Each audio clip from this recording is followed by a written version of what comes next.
मेरा ख्याल है लाहौर ने इस दफ़ा पाकिस्तान में सबसे ज़्यादा गर्मी वाला शहर का रिकॉर्ड तोड़ दिया। समझ से बाहर है कि लाहौर की गर्मी इस दफ़ा कराची से ज़्यादा कैसे हो गई है। आज जाकर थोड़ी सी धूप कम हुई है तो हब्स उससे भी ज़्यादा हो गया। इस हब्स के बायस मेरा घर से बाहर निकलने का दिल ही नहीं कर रहा था, तो सोचा कि अपने किचन से ही आप लोगों के लिए एक मज़ेदार सी रेसिपी शेयर करूँ। इस रेसिपी में सबसे पहले आपने ऑयल गर्म करके बीच में लहसन डाल देना है। जब लहसन थोड़ा गोल्डन ब्राउन हो जाए तो आपने 1 kg इसके अंदर हड्डी वाला चिकन डाल देना है। चिकन डालते साथ ही आपने इसकी अच्छे से मिक्सिंग कर लेनी है, बिकॉज ये लहसन है तो ये नीचे चिपकना शुरू हो जाएगा। साथ ही वेजेस में आपने 4 हरी मिर्चें और आधी शिमला मिर्च काट लेनी है। और जब चिकन थोड़ा सा अपना रंग पकड़ ले तो आपने वेजेस इसके अंदर डाल देनी है। थोड़ी सी भुनाई करने के बाद अब आपने डालने हैं इसके अंदर मसाले। 1 चम्मच गरम मसाला, 1 चम्मच दरा मिर्च, 1 चम्मच काली मिर्च, 1 चम्मच नमक और 1 चम्मच सूखा धनिया। बस ये मसाले आपने डाल देने और फिर इनकी अच्छे से भुनाई करनी है। इसके बाद थोड़ा सा दही लेना है और उसको विस्कर की मदद से ऐसे विस्क करना के बीच में जरा सी भी ढेलियां ना रहें।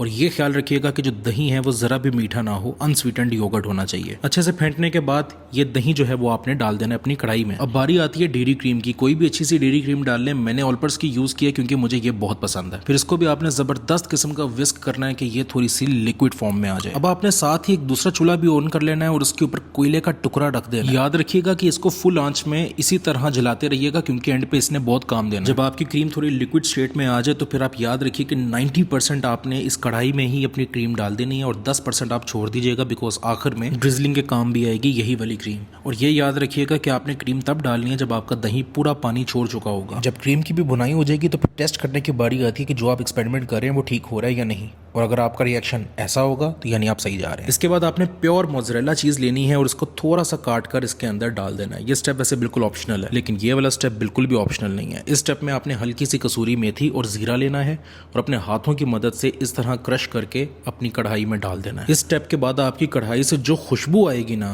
आप लोग दुआएं देंगे। इसके बाद आपने अपनी आग को दमबला करना है। फिर चिमटे की मदद से आपने ये कोयले को उठाना है, अपने हाथ से नहीं उठाना। ये ना हो कि ये जिंदगी की आखिरी रेसिपी हो आपकी। इसके बाद आपने कोयले वाली छन्नी को कढ़ाई के बिल्कुल सेंटर में रखना है और कोयले के ऊपर थोड़ा सा ऑयल डालकर फौरन आपने ढकना दे देना अपनी कढ़ाई के ऊपर। अनवांटेड होल्स को भी कवर कर लें क्योंकि कोशिश यही है कि स्मोक जितनी ज्यादा हो सके आपने देनी है। बस फिर 2 से 3 मिनट के बाद आपने ढकना उठा लेना है, कोयले को कर देना है साइड पे क्योंकि कोयले ने अपना सारा काम कर लिया है और अपना पूरा अरोमा अपनी इस कढ़ाई के अंदर डाल दिया है। इसी के साथ रेडी हो जाती है आपकी कोयला वाइट कढ़ाई। अब जो थोड़ी सी क्रीम आपने बचा ली थी वो आपने ऊपर ड्रिजल कर लेनी है। और फाइनली ड्रेसिंग के लिए इसके ऊपर आपने हरा धनिया और जरा सा अदरक डाल दें। अच्छा, इसको आपने खाना है घर की ताज़ा फुलके वाली रोटी के साथ। अच्छा, लोग कहते हैं जी ये जो अगर रोटी फूल जाए ना तो जितनी फूलती है यानी कि बंदे को उतनी भूख लगी हुई है। क्या ये सच है? नीचे कमेंट्स में बताएं। प्लेटें लेके आ जाओ और जितना सालन डालना है अपने आप डाल लो क्योंकि इस रेसिपी ने आपको चस करवा देनी है। रोटी आपकी जैसे ही तवे से उतरे आपने गर्मा गर्म उसको पकड़ लेना है और अपना एक निवाला बना लेना।